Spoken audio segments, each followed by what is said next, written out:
Sir आज पुणे में बुद्ध विहारों का सम्मेलन अधिवेशन हो रहा है। दूसरा राष्ट्रीय अधिवेशन हो रहा है। आप पुणे में आए हैं, तो ये अधिवेशन के बारे में क्या कहेंगे?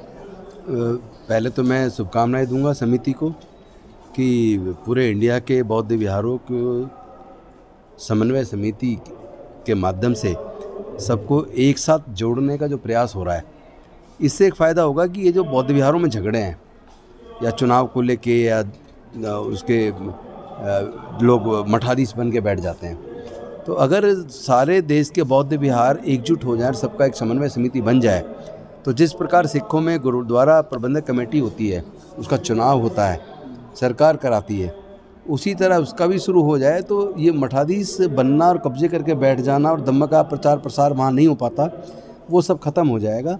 और अब प्रबंधन बौद्ध विहारों का अच्छे से होगा और जो धम्म का प्रचार प्रसार जो बौद्ध विहार के माध्यम से होना चाहिए, जो धम्म की शिक्षा और ज्ञान लोगों में फैलाने का काम बौद्ध विहार के माध्यम से होना चाहिए, उसको कर पाना संभव हो पाएगा। सर, आप दिल्ली में 22 प्रतिज्ञाओं का प्रोग्राम लिया था और आपको रिजाइन देना पड़ा मंत्री पद का, तो अभी 22 प्रतिज्ञाओं का जो अभी आगे क्या चल रहा है? पूरे देश में 22 प्रतिज्ञाएँ तब से इतनी तेज़ गति से बढ़ गई हैं कि आए दिन रोज़ कहीं ना कहीं से वीडियो आ रही है जहां लोग बौद्ध धम्म की दीक्षा ले रहे हैं, अपने बुजुर्गों की सांस्कृतिक विरासत के बारे में जानकर उसमें घर वापसी कर रहे हैं और 10 करोड़ लोग 2025 तक अपने बुजुर्गों की सांस्कृतिक विरासत में बुद्ध के धम्म में वापस आएंगे। उसके लिए हम लोग काम कर रहे हैं।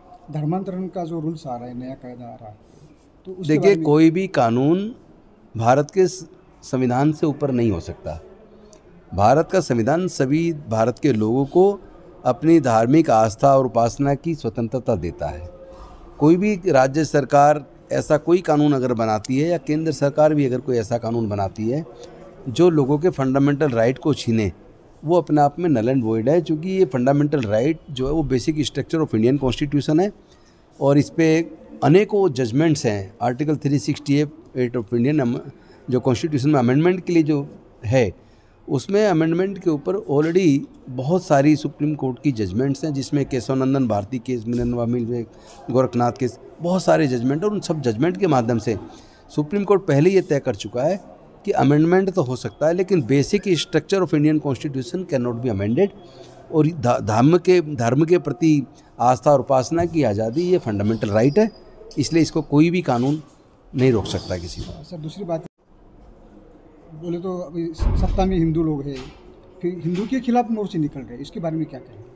देखिए, मैं तो एक बात कहता हूँ कि कुदरत ने सबको इंसान के तौर पे पैदा किया है, तो लोग मानवता को तवज्जो दें, इंसानियत को तवज्जो दें, एक दूसरे के को सम्मान दे के बात करें, एक दूसरे के अधिकार की रक्षा करें।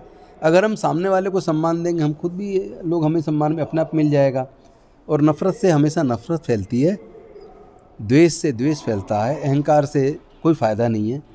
तो सब लोग ऐसी सारी चीज़ों को छोड़ के, हम लोग सब भारतवासी हैं, इस रूप में अपने आप को तैयार करें। और बाबा साहब भी कह के गए थे कि अगर कोई मेरे से ये कहे कि तुम अपने परिवार को, अपने आप को ज़्यादा तवज्जो दोगे या देश को तवज्जो दोगे, तो उन्होंने देश को तवज्जो दूंगा, लेकिन अगर देश की और समाज की बात आए तो मैं समाज को तवज्जो दूंगा।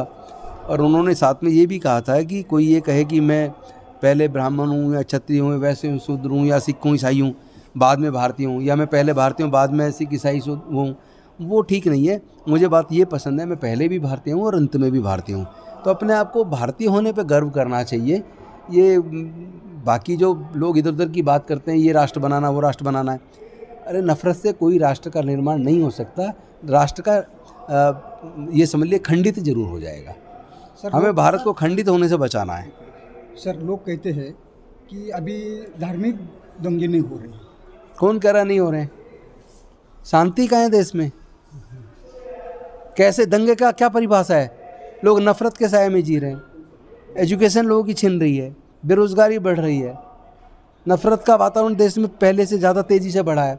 इंटरनेशनल इंडेक्स में डेमोक्रेसी में भारत इतना पिछड़ गया है। कौन से देश में रह रहे हैं, कौन सी बात कर रहे हैं? ये सब छलावा है, इनके छलावे में ना आए।